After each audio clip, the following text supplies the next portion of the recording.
Welcome to exam feast. आजकल का सबसे बड़ा सवाल यही चल रहा है, how to get 100 out of 100 in maths. Class 10th वाले बच्चे हैं आप, आपके दिमाग में यही सवाल चल रहा है कि 100 में से 100 कैसे आएंगे। ठीक है, लेकिन उससे बड़ा सवाल है और उससे पहले का सवाल ये है कि इज इट रियली पॉसिबल।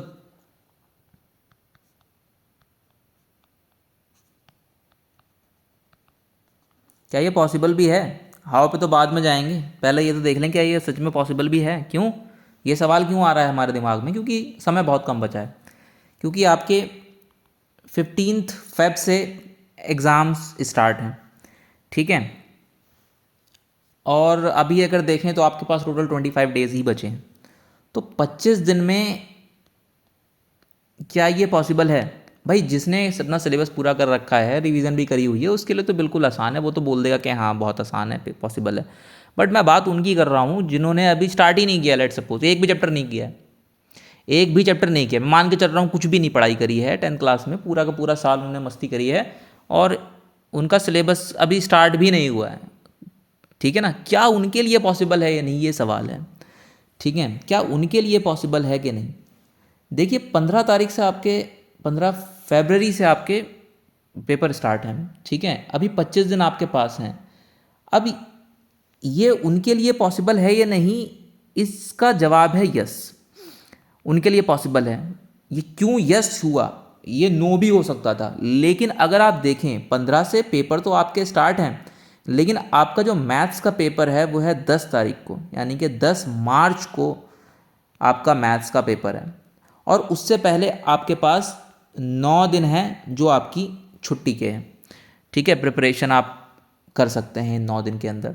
तो ये 25 दिन और ये 9 दिन, मैं कहता हूँ कि चलो और भी सब्जेक्ट है, मैं यहाँ से सिर्फ अपने 20 दिन भी अगर मैं निकाल दूँ यहाँ से, मैथ्स को दे दूँ और ये 9 दिन यहाँ पर, तब भी अगर देखा जाए तो मेरे पास टोटल ऑलमोस्ट 30 डेज हैं। तो 30 दिन के अंदर क्या ये पॉसिबल है कि 100 आउट ऑफ 100 लाए जा सकते हैं? तब हमारा आंसर निकल के आता है यस, बिल्कुल ऐसा किया जा सकता है। ठीक है, तो ऐसे मत देखिए कि आप मेरे 15 तारीख से पेपर स्टार्ट हैं, आप उन 9 दिन को भी अगर अच्छे से यूटिलाइज करेंगे जो कि आपको मैथ्स के एग्ज़ाम से पहले मिल रहे हैं।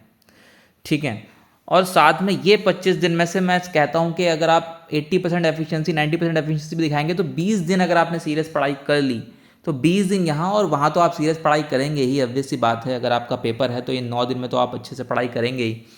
ठीक है, अगर इन 25 दिन में से मैं कहता हूँ कि 5 दिन अगर आपने मस्ती भी कर ली और सिर्फ अगर 20 दिन भी सीरियसली आपने मैथ्स पढ़ ली, तो 20 दिन और ये 9 दिन लगभग 29 और 30 डेज़ के अंदर अगर आप सीरियस पढ़ाई करते हैं तो ईजिली आप 100 आउट ऑफ 100 स्कोर कर सकते हैं। तो पहला हमारा जो क्वेश्चन था, इज़ इट रियली पॉसिबल, तो आंसर इज़ यस।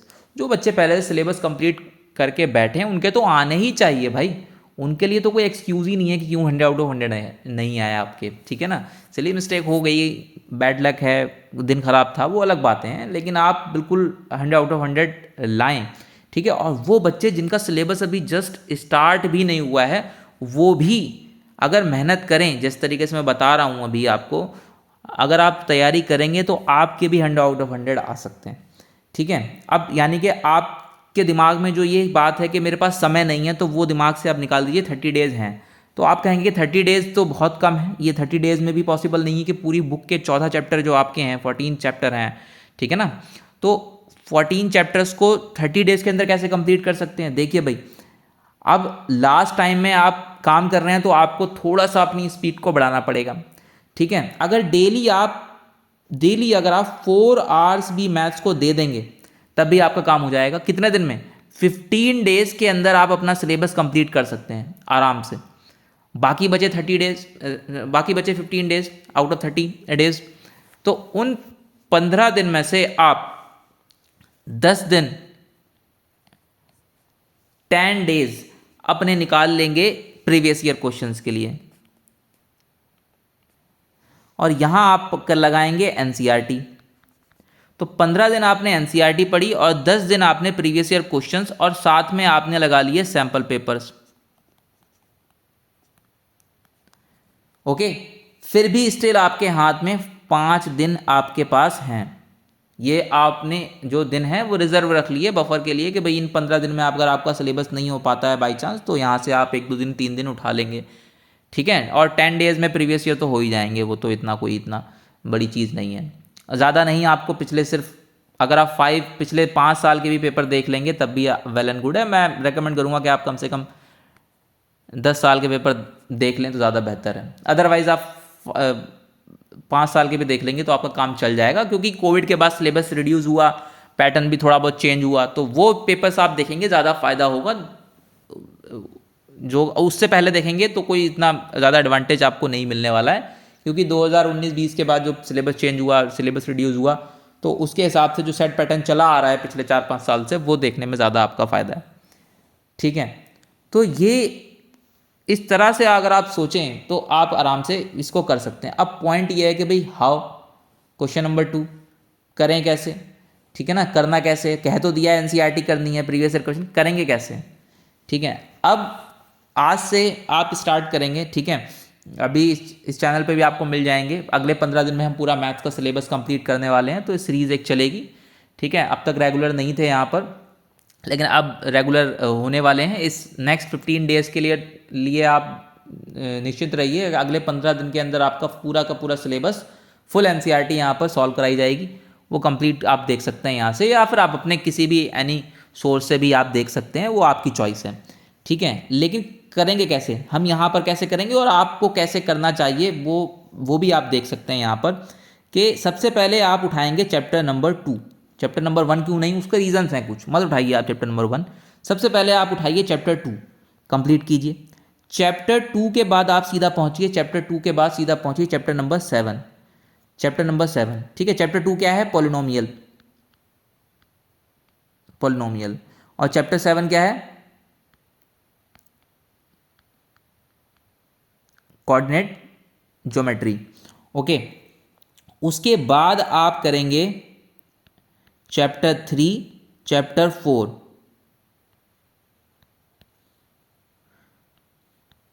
चैप्टर 3 क्या है? Linear equation in 2 variables, and chapter 4 is quadratic equation. उसके बाद आप लगाएंगे chapter number 5, that is your AP. उसके बाद चैप्टर 6 स्किप करेंगे, उसके बाद आप लगाएंगे चैप्टर 8 एंड चैप्टर 9 एक साथ लगेंगे। देखिए 3 और 4 एक साथ लगाएंगे आप, ठीक है, और 8 और 9 एक साथ लगाएंगे। ठीक है, ये आपका हो गया ट्रिगो, और ये हो गया आपका एप्लीकेशन ऑफ ट्रिग्नोमेट्री। ओके, उसके बाद आप चैप्टर 10, 11, 12, 13 एंड 14 इस ऑर्डर में लगा लेंगे।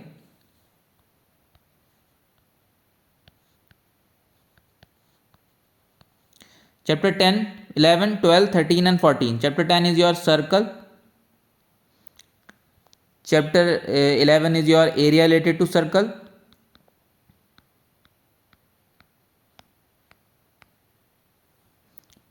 chapter 12 is your surface area and volume, chapter 13 is your stat, chapter 14 is your probability। Okay, and last में फिर आप लगाएंगे chapter 6, that is triangle, and then chapter number 1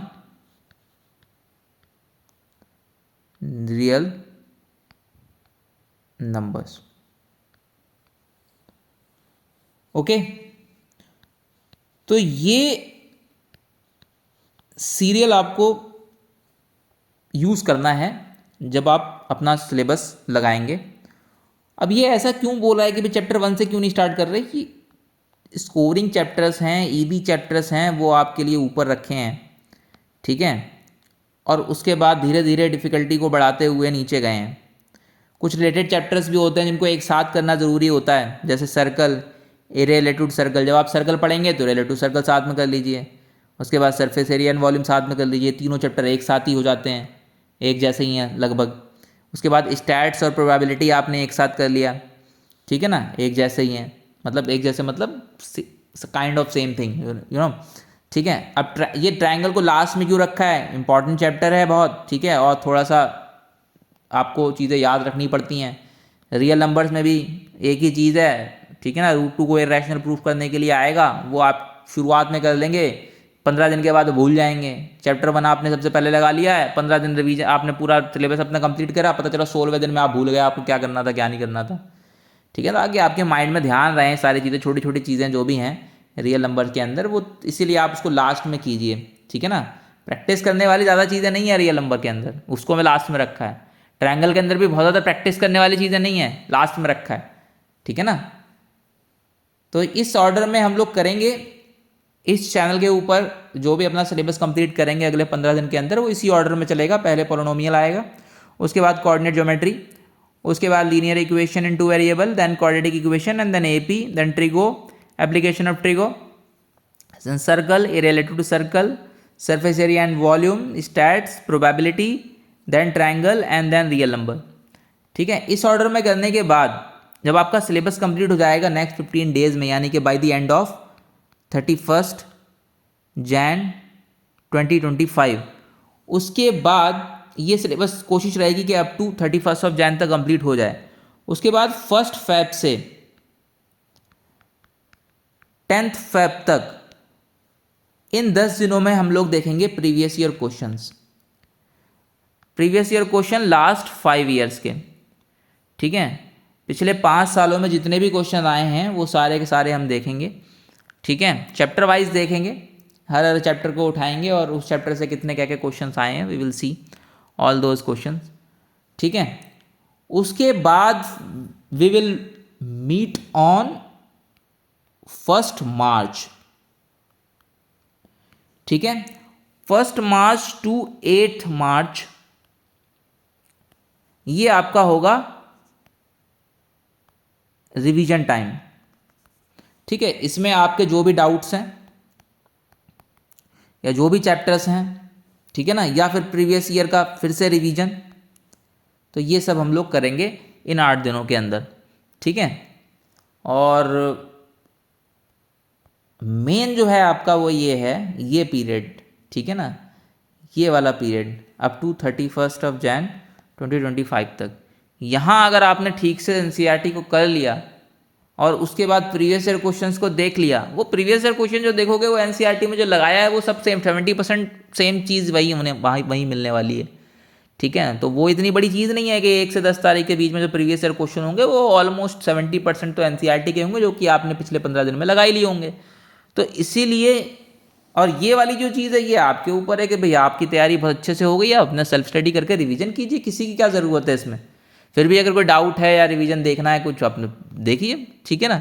otherwise अपना सेल्फ स्टडी कीजिए, सबसे बेस्ट है। एग्ज़ाम टाइम में तो वैसे भी किसी से ज़्यादा इतना माथापच्ची नहीं करनी चाहिए, जितना पूरे साल में पढ़ लिया आपने बस पढ़ लिया जिससे पढ़ना था। टीचर के पास क्यों जाना है आपको उस एग्ज़ाम टाइम में, जब एक डेट शीट में जब आपका पहला पेपर शुरू हो गया है और जो लास्ट पेपर है बस उसके बीच में बस आपकी सेल्फ स्टडी होनी चाहिए। तरीका तो यही है, ठीक है ना।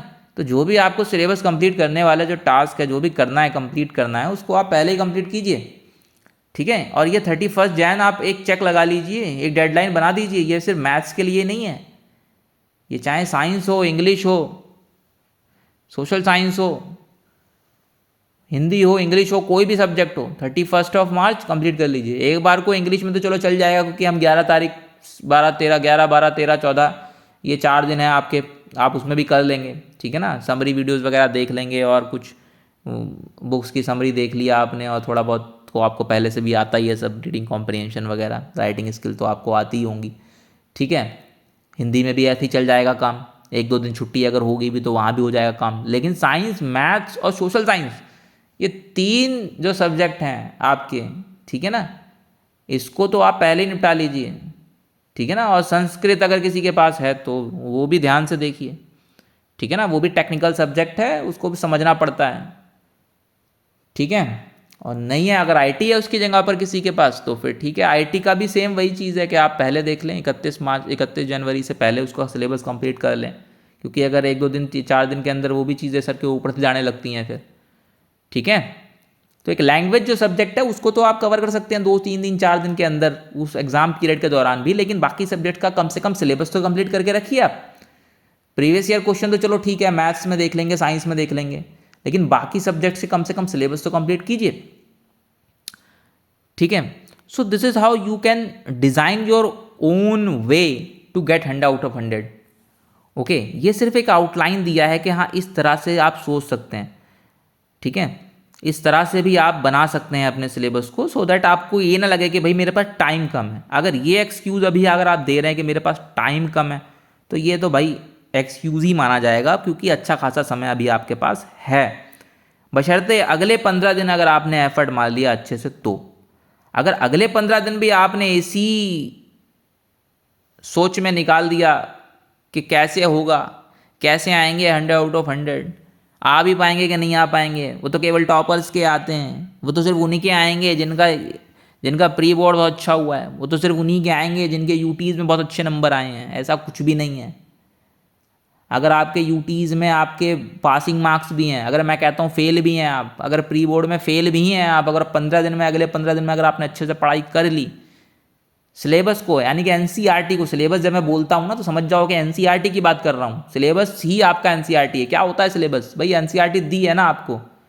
आफ्टर 12th आप जाएंगे 12वीं के बाद तो देखा जाएगा, सिलेबस देखते हैं, क्योंकि बहुत सारी मल्टीपल बुक्स होती हैं, वहाँ ढूंढना पड़ता है सिलेबस। लेकिन ये जो आपका 10th और 12th क्लास है, इसमें क्या ही सिलेबस करते रहते हैं आप लोग।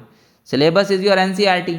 एनसीईआरटी कौन सी वाली? नई वाली, रिड्यूस सिलेबस वाली, जो नई, ठीक है ना, लेटेस्ट 24-25 वाली। ठीक है, वहाँ पर जो भी है एक एक लाइन जो लिखी हुई है, मैथ्स के अंदर जो भी एक एक क्वेश्चन जो लिखा हुआ है, साइंस के अंदर जो एक एक लाइन लिखी हुई है, ठीक है, वो आपको याद होनी चाहिए। वो आप मैथ्स में अगर कोई क्वेश्चन डाला है वहाँ पर उस एनसीईआरटी के अंदर, तो वो आपको आना चाहिए, बस ये समझ लीजिए। अगर इतना आपने कर लिया अगले 15 दिन के अंदर, तो कोई रोक नहीं सकता आपको 100 आउट ऑफ 100 लाने से। ठीक है ना, मतलब रोक नहीं सकता। इट्स लाइक वो अलग बात है कि आप उस दिन में आपने कोई क्वेश्चन गलत कर दिया, कोई सिली मिस्टेक कर दी, ठीक है ना, आपको कोई बैड लक हो गया उस दिन, कोई दिन खराब निकल गया, ठीक है ना, इट डजंट, ठीक है ना, लेकिन फिर भी 100 आउट ऑफ 100 नहीं तो 90s में तो आप रहेंगे। और 90s में मानता हूँ अगर किसी का 90s में है तो इट्स लाइक 100 आउट ऑफ 100, ठीक है ना। और सब कुछ अगर सेट हो गया, सब कुछ बेहतर हो गया, तो 100 आउट ऑफ 100 भी आपके आ जाएंगे, ठीक है ना, क्योंकि वो 2% लक का भी रहता है। 49% is your hard work and 49% is your smart work, ठीक है, and 2% is your luck. Okay, and all the three combines you will get 100% success. Okay, so this is the outline how we will do our syllabus in the next coming 15 days.